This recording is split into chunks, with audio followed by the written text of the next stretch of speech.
Arabs ने मोदी जी को सबसे बड़ा धोखा दिया है पूरे दुनिया में।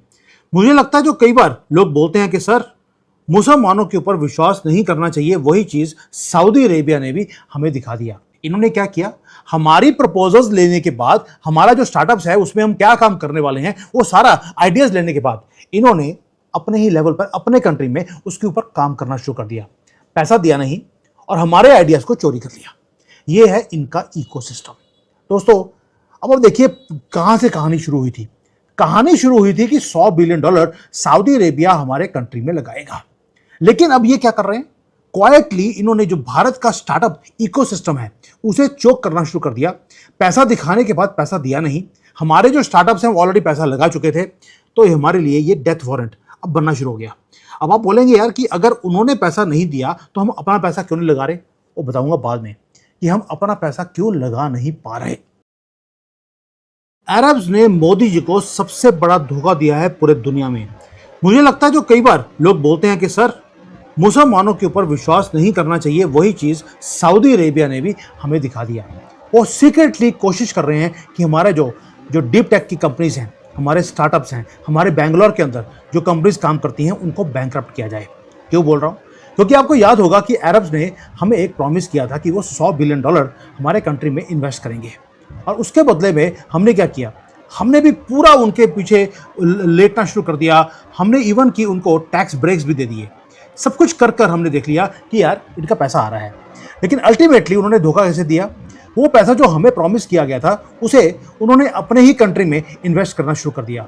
जो $100 बिलियन सऊदी अरेबिया ने हमें प्रॉमिस किया था उसको छोड़कर उन्होंने अपने कंट्री में उसी $100 बिलियन को इन्होंने इन्वेस्ट कर दिया। हमें क्या बोला गया, हमें बोला कि यार हम ना जो मिडिल ईस्ट वाले हैं उन्होंने अपनी पॉलिसीज को चेंज करने लगे हैं। अब वो अपने कंट्री में इन्वेस्टमेंट की बजाय वो दुनिया भर में इन्वेस्ट करेंगे। उनके जो सॉवरन फंड्स हैं, हमें दिखाया गया कि ये हमारे पास ये लिस्ट है सॉवरन फंड्स की, जो हम पूरे दुनिया में इन्वेस्ट करने वाले हैं। हर सॉवरन फंड के पास कम से कम $1 ट्रिलियन था। ये लिस्ट पुरानी है, जो नई लिस्ट देखेंगे तो आप हक्के बक्के रह जाएंगे। उसको देखने के बाद कोई भी जो कंट्री होगा वो बोलेगा कि यार ये कमिट कर रहे हैं हमें पैसों के लिए, हमने भी यहाँ पर स्टार्टअप्स के लिए अपनी प्रपोजल्स उनको देनी शुरू कर दी। इन्होंने क्या किया, हमारी प्रपोजल्स लेने के बाद, हमारा जो स्टार्टअप्स है उसमें हम क्या काम करने वाले हैं वो सारा आइडियाज लेने के बाद इन्होंने अपने ही लेवल पर अपने कंट्री में उसके ऊपर काम करना शुरू कर दिया। पैसा दिया नहीं और हमारे आइडियाज को चोरी कर लिया। ये है इनका इकोसिस्टम। दोस्तों, अब देखिए कहां से कहानी शुरू हुई थी। कहानी शुरू हुई थी कि $100 बिलियन सऊदी अरेबिया हमारे कंट्री में लगाएगा। लेकिन अब ये क्या कर रहे हैं, क्वाइटली इन्होंने जो भारत का स्टार्टअप इकोसिस्टम है उसे चोक करना शुरू कर दिया। पैसा दिखाने के बाद पैसा दिया नहीं। हमारे जो स्टार्टअप्स हैं वो ऑलरेडी पैसा लगा चुके थे, तो हमारे लिए ये डेथ वारंट अब बनना शुरू हो गया। अब आप बोलेंगे यार कि अगर उन्होंने पैसा नहीं दिया तो हम अपना पैसा क्यों नहीं लगा रहे। वो बताऊंगा बाद में कि हम अपना पैसा क्यों लगा नहीं पा रहे। दोस्तों, उसका रीज़न है 2-3 चीज़ें हैं। एक तो 2 झूठ हैं हमारी मीडिया बताती है। जो हिंदू है उसकी सबसे बड़ी प्रॉब्लम क्या है, उससे आप झूठ बोलते रहिए, वो खुश रहेगा। लेकिन आपको सच सच बताना शुरू कर दीजिए, इमीडिएटली बोलना शुरू कर देगा यार आप तो ना भारत के खिलाफ बोल रहे हैं। ऐसा नहीं है दोस्तों।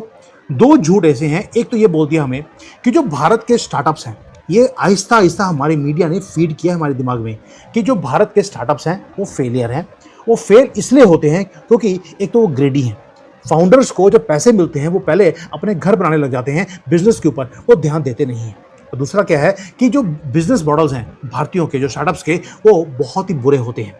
अब दूसरी चीज़, ये तो हो गया पहला झूठ। दूसरा झूठ ये है कि हमारा जो इंडियन इकोनॉमी है वो एक अनस्टॉपेबल बुलेट ट्रेन की तरह वो आगे जाती जा रही है। दोस्तों, दोनों के दोनों वो मिथ्स हैं, वो झूठ हैं, क्योंकि कोई भी इकोनॉमी वो अनस्टॉपेबल वे से आगे नहीं बढ़ सकती। चाइना भी बढ़ रहा था, रुक गया है। अमेरिका, यूरोप का अब हाल दे चुके हैं। अब आज मैं आपके सामने जो ग्रेटेस्ट प्रॉमिस है, जो ब्रेक हो चुका है मॉडर्न इंडियन इकोनॉमिक हिस्ट्री में, उसके बारे में बात करेंगे। और जो ये झूठ है हमारी मीडिया बताती है, इसके बारे में बात करूंगा। और हम अपना पैसा क्यों नहीं लगा रहे, वो एंड में। अब एक चीज़ है, मोदी जी आए। मोदी जी के आने के बाद रियलिटी क्या आ गई कि जो अरब्स के सॉवरन वेल्थ फंड्स थे उन्होंने अब पहले पैसा दे दिया, दिया नहीं। अब वो जो भारत की जो राइजिंग इंडिया है, भारत का जो ग्रोथ स्टोरी है, उसको डीरेल करने में लगे हैं। पाकिस्तान से हाथ जोड़ लिया और हमारे यहाँ पे कमिटमेंट्स को इन्होंने फेल कर दिया। जितने भी इन्होंने प्लेजेस इन्वेस्टमेंट्स के करे थे उन्होंने सारे खत्म कर दिए और खुद वही पैसे को इकट्ठा कर कर अपने कंट्री में लगाना शुरू कर दिया। दोस्तों, अब हमारा जो टेक जो फ्यूचर है वो कंप्लीटली एक्सपोज हो चुका है। हमारा मीडिया इन बातों के ऊपर कवर नहीं करेगा। ये बहुत स्टडी है जो 4-5 सालों की मैं पूरी मूवमेंट देखता हूँ, क्योंकि मैं करता हूँ फॉलो द मनी। मैं आपको बेशक बोलता हूँ, जब आप पैसे को फॉलो करेंगे कि हमें कमिटमेंट तो दे दिया 100 बिलियन का, लेकिन हमारे पास लगाया नहीं, वो गया कहाँ? जब देखा तो वो तो सऊदी अरेबिया ने अपने कंट्री में खुद ही लगा लिया है। और मिडिल ईस्ट के अंदर और क्या हो रहा है? एक तो हो गया कि पैसा डाइवर्ट कर लिया, दूसरा एक और चीज़ है कि जब भी वहाँ पर एक मिसाइल लॉन्च होती है, वो रेड सी में हो या जो स्ट्रेट ऑफ हॉर्मुज है वहाँ पर हो, तो डायरेक्टली जो फंडिंग है नॉट ओनली फ्रॉम अरब्स या दुनिया भर में भी जो फंडिंग है बेंगलोर के अंदर स्टार्टअप्स में, वो भी फ्रीज हो जाती है। अब 4-5 चीज़ें हैं इसके आसपास जो मैं बताऊंगा आपको कि बेंगलोर क्यों टारगेट किया जा रहा है और वो नीचे क्यों आ रहा है। दोस्तों, एक ग्रैंड इल्यूजन है प्रोमिसेस जो ब्रेक हुई हैं। जो ग्रैंड इल्यूजन था मोदी जी का भी और हमारा भी, वो टूट गया है। वो कैसे?